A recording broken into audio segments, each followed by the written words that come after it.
Hello and welcome back to another Destiny 2 video. I hope everyone out there is enjoying the final shape just as much as I am because man, Bungie have delivered so far.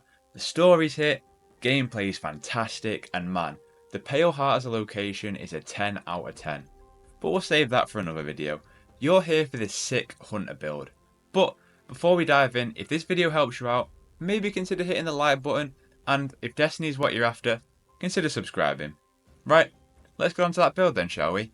This build, it requires no weapons. It is absolutely nuts, man. You can add weapons in if you want, for sure, but this is making the most of that sweet prismatic, mix and matching alongside one of the new armor pieces.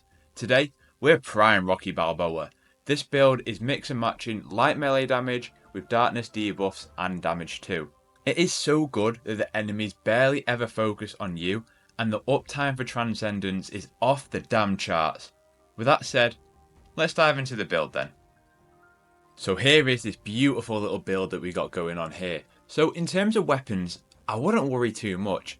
This build is not going to be great against a Tormentor or a bunch of Screebs, but everything else you are covered. I always like to bring a shotgun in with me, and conditional finale is the best, particularly because we've got that stasis and solar damage that this is outputting.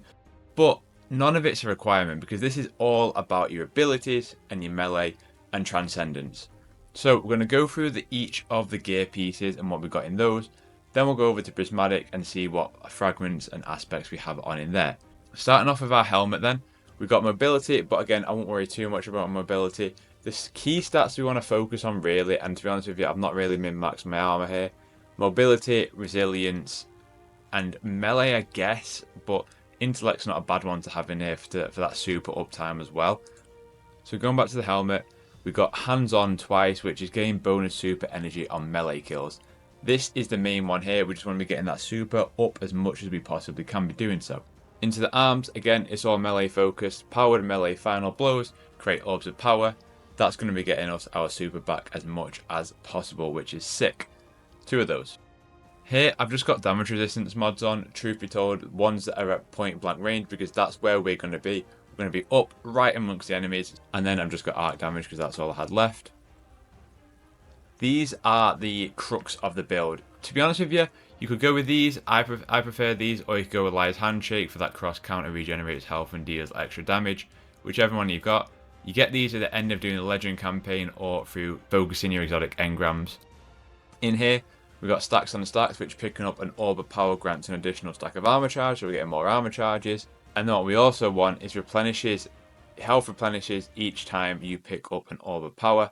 You could have more in here, truth be told, but I'm not fully mastered at this armor piece yet, and I don't really think you need anything else in here, but it's nice to have in there. And then on our cape, we've got time dilation, which means our armor charges have a longer duration, and then automatically collecting orbs of power when you activate your class ability, which we're going to be doing a hell of a lot in here, and then just reduces melee cooldown just in case, but you don't really need it. Into Prismatic then. So, these are the key factors of it. Combination blow is what you need in here. Quick strike that does melee damage. This is going to be really powerful. Grapple I prefer just because you can close the distance on your enemies a lot quicker than without it. You can go with any of these grenades, it's fine. I just prefer to go with grapple. The aspects then. This is where the fun begins, man. It's so good. So we've got the Threaded Spectre. This is where activating your class ability leaves behind a decoy woven from Strand. When that takes damage, either from you shooting it or the enemy shooting it, it detonates, does damage, and then releases Threadlings, which is really fun in practice. And then Winter's Shroud. Dodging is going to slow all the people around you, and it also increases our class ability regeneration, which is nice. Fragments then. We got Facet of Purpose, which picking up orbs of power, which we're going to be doing a lot of, because we're going to be creating a lot of them.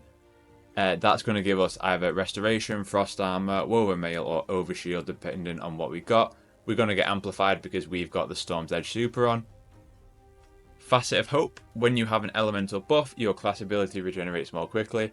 Since we're going to always have amplified, again, that's helpful. So another really cool one, powered melee hits against targets makes you radiant. Powered melee final blows makes you and your allies radiant. Helpful if you're playing with other people, but we just want to be doing more damage anyway. The next one, Facet of Courage. This is another really key one. Void abilities deal increased damage to targets affected with darkness debuffs. We are going to be hitting them with some darkness debuffs. We are using our arc ability. We're going to be doing more damage. So again, that's a really, really good one to have in there. And then Facet of Protection. While surrounded by combatants, which we're going to be right amongst him, we're going to want this on. And whilst transcending, which one of the best things about this build is we're going to be constantly transcending. Combination Blow, which is going to give us our light attack, plus the darkness ability of Slow and our Threaded Spectre is going to give us that darkness energy, meaning we're always going to be transcendent. And when we transcend, we're going to stay transcendent as well for quite a longer period of time. Of course, I like to have Storm's Edge as my super ability because we're going to have our super up quite a lot. It's the easiest one for ad clear.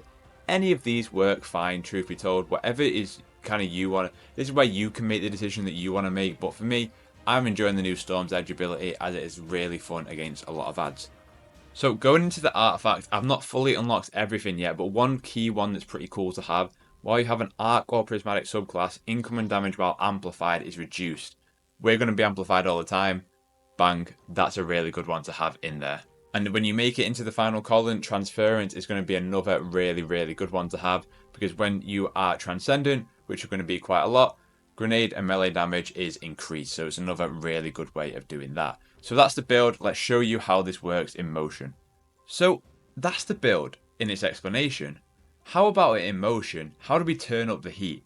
To get things flowing, we want to grapple in, hit off our first melee combination blow on a minor enemy, dodge, create our first decoy, slow those around us, hit another enemy, get the kill, dodge again, create another decoy, keep the cycle going. What we want is to create multiple decoys, slow the enemies around us, get combination blow up to ×3 for max damage, and then eventually transcend so we do even more damage. Throw a transcendent grenade out there if you want, and enjoy it. Fire off some shotgun bullets. But each melee kill is restoring our health, and when the decoys shatter it does damage, but it also turns into threadlings to do extra damage. That's where our dark damage comes from, and our light damage is coming from our melee strikes, meaning we're building transcendent up quickly, and when we do transcend, we stay transcendent for a while. If things get spicy or you're not doing enough damage, you can shoot your decoys to explode into those threadlings so that they target the enemy. I'm having so much fun with the build that public events on the Pale Heart are almost too easy, man. It's so good. But that's the build. Honestly, give it a shot. Let me know what you think. I love shooting my guns as much as the next person, but for a while, I think I'm going to have fun with this. If you try it out or this gave you an idea, hit the like button because that helps me out. Like I say, if you're into Destiny, consider subscribing because, yeah man, so am I, and man it has its hooks in me right now, so look forward to plenty of content. Other than that, I hope that you have a terrific day. Keep enjoying the final shape. It's good, man. I'll catch you in the next one.